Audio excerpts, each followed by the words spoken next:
Блин, похоже реально на таких, на зэков. Я не хочу ехать в гору. И мне пришлось возвращаться, оставлять велосипед и сейчас идти туда еще полчаса пешком. Это...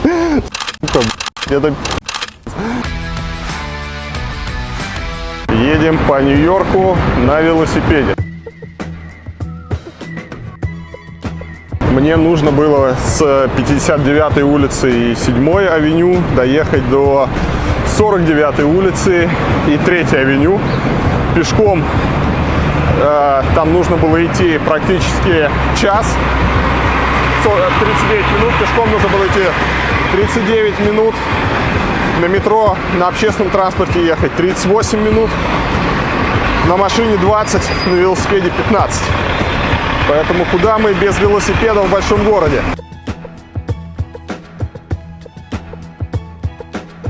Мы забрались на холм. Худшее, что есть в велотранспорте, это необходимость пиздить в гору. И вот с 11 до 9 авеню на западном берегу Манхэттена. Манхэттен — это остров, для тех, кто не знает. И вот на западном берегу нашего острова Манхэттен идет довольно крутой спуск. 7-я авеню, там вот центральный парк. В Нью-Йорке совершенно нормально переходить на красный свет, чем все, собственно, и занимаются. Потому что если ты будешь ждать в Нью-Йорке зеленого, ты никогда и никуда не перейдешь вообще.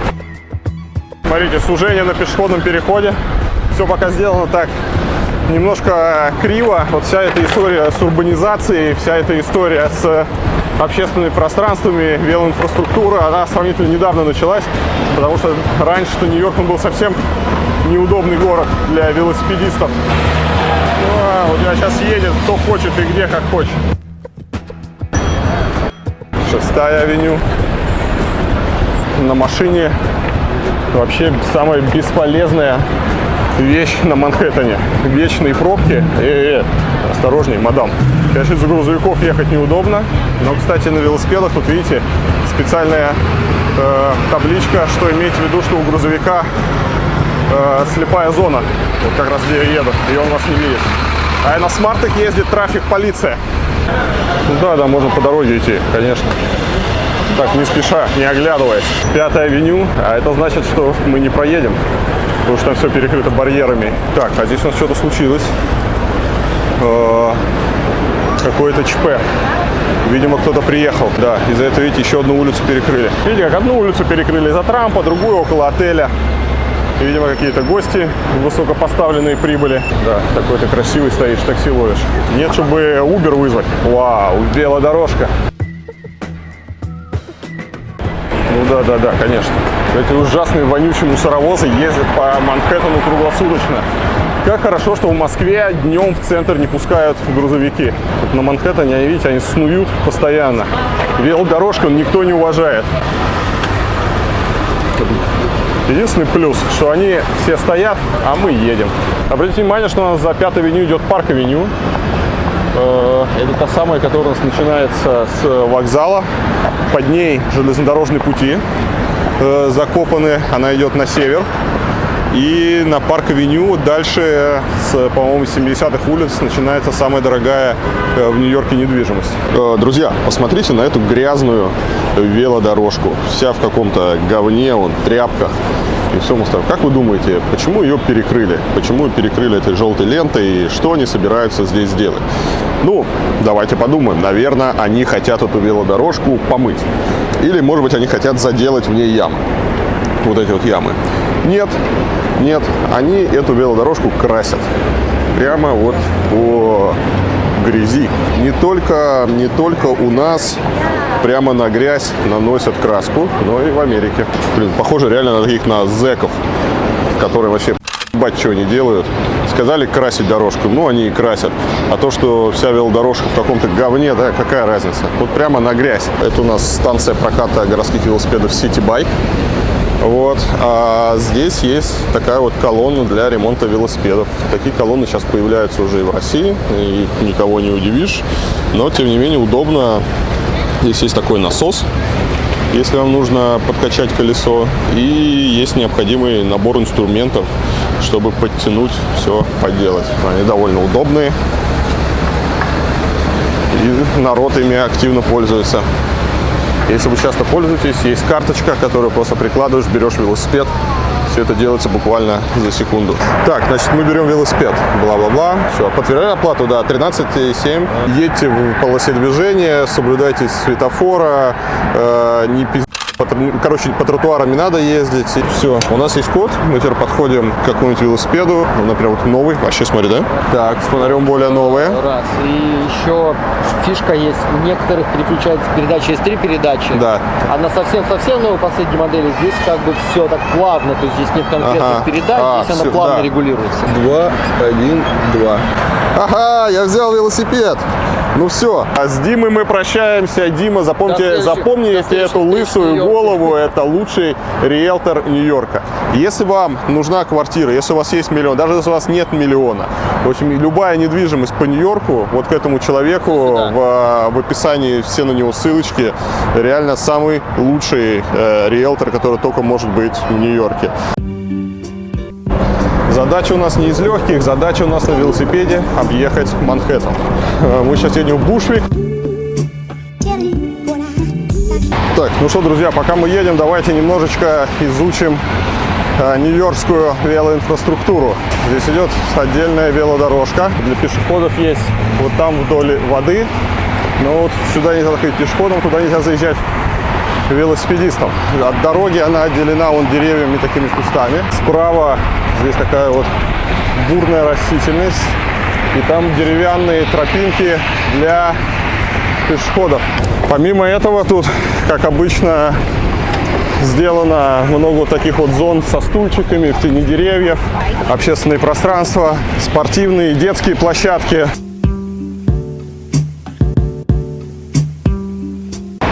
В этом районе стояли как раз башни-близнецы, которые после теракта 11 сентября рухнули. На их месте сейчас находится мемориал. Велосветофоры. Красный свет, дороги нет. Судя по шлему, видимо, сбила машина женщину, и вот Народный мемориал. И мы с вами приехали в Нижний Манхэттен, где находится финансовый деловой центр Нью-Йорка, легендарный Уолл-стрит. Везде есть разметка, везде грамотные переходы. Новое здание Всемирного торгового центра. Вот, друзья, именно здесь находилось два небоскреба. Именно здесь находилось два небоскреба, которые террористы разрушили 11 сентября. Сейчас на месте их фундамента находится мемориал, и рядом находится музей. А там вот в виде белой птицы, это... Я делал про нее отчет. Это самый дорогой ТПУ по проекту Сантьяго Калатравы, архитектора, великого, невероятно талантливого архитектора, построили эту станцию. Она просто фантастической красоты. Будете в Нью-Йорке, обязательно туда сходите. Я вот еду, такое впечатление, что в гору такую крутую, а скорость километров 5 в час, хотя ровная поверхность. И мы доехали с вами до самой нижней части Манхэттена. Огороды, куда же без них. Так, ну что, друзья, мы с вами обогнули уже низ Манхэттена. Проведем небольшую экскурсию. Значит, на той стороне у нас уже Бруклин. И там была раньше какая-то промзона, какие-то пирсы, короче, пойми, что там было. И они там недавно сделали довольно крутой Бруклинский парк. По-моему, я про него уже делал видосик, я уже не помню. Самые знаменитые мосты в Нью-Йорке — это Бруклинский мост и Манхэттенский мост. И мы едем до третьего моста. Третий мост Виленсбургский, по которому, собственно, в Виленсбург и попадем.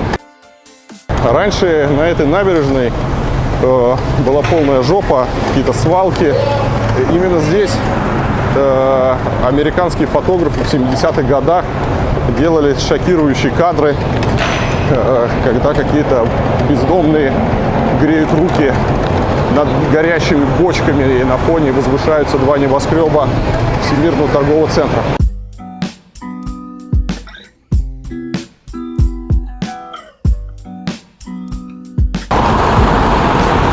Так, ну что, друзья, мы с вами подъехали к Виленсбургскому мосту. Я не хочу ехать в гору. Мы наверху. Пешеходы направо, велосипедисты налево. Внизу метро, и машины. 15-этажные дома, и мы заехали на уровень крыши этих домов. И это, собственно, Вильямсбург, один из самых модных районов Бруклина. И видно, как здесь продолжается реновация, сносят бывшую промзону, много нового жилья, высокие цены. Там парк, и дети на велосипедах и скейтах катаются по всяким там трамплинам, и ой, как круто. Друзья, мы с вами в Бруклине, продолжаем движение по отличной велоинфраструктуре. Смотрите, как интересно здесь сделали велодорожку. Она идет между опор эстакады. Видели такое? Обратите внимание, здесь уже начинается совсем Нью-Йорк, другой. Вот это больше похоже на настоящий Нью-Йорк, потому что большая часть Бруклина, Квинса и Бронкса выглядит примерно так. 2-3-этажные старые здания, довольно грязненько, все ветхое. Здесь появляется какое-то новое жилье, но в целом все эти бесконечные районы за пределами Манхэттена выглядят по большей части довольно уныло. И мы уже подъезжаем к Бушвику, потому что стены зданий начинают меняться. Появляется стрит-арт, появляется рисованная реклама. Именно в Бушвик началась миграция из Вильямсбурга всяких хипстеров после того, как в Вильямсбурге взлетели цены. Рюкзак. С одним рюкзачком я езжу по миру, потому что кроме кучи камер и техники мне ничего не нужно. Достаточно взять какое-то количество футболок, остальное можно стирать. Прекрасные районы Нью-Йорка, как в каком-нибудь GTA. Такой срач. Настоящий нью-йоркский срач.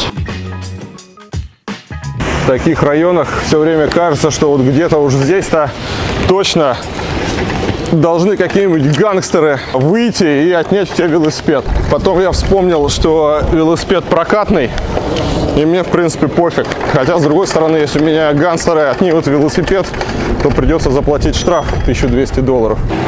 Один вопрос. Нахуя я взял велосипед? Почему нельзя было приехать сюда на такси?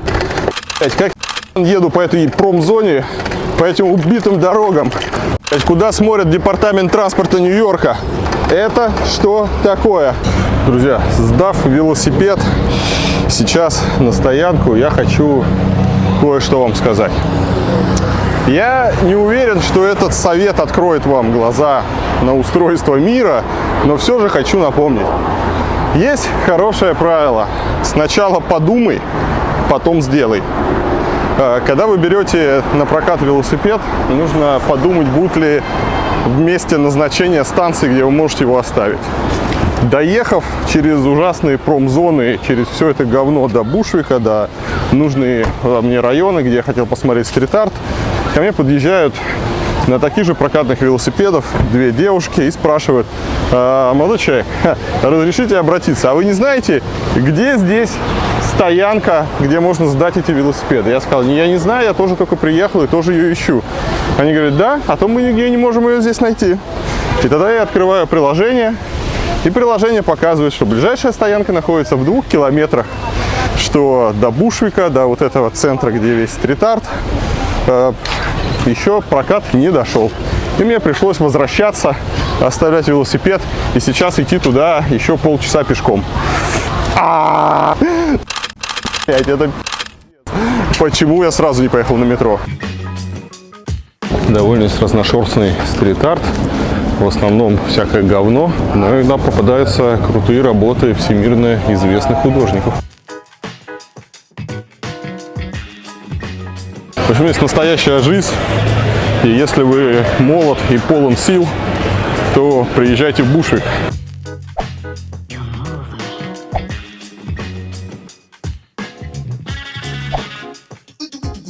Ну, вот здесь прямо как в галерее художественной. Просто каждая стена расписана. И вот еще всякие такие вот прикольные заведения. Смотрите, их открывают в бывших гаражах.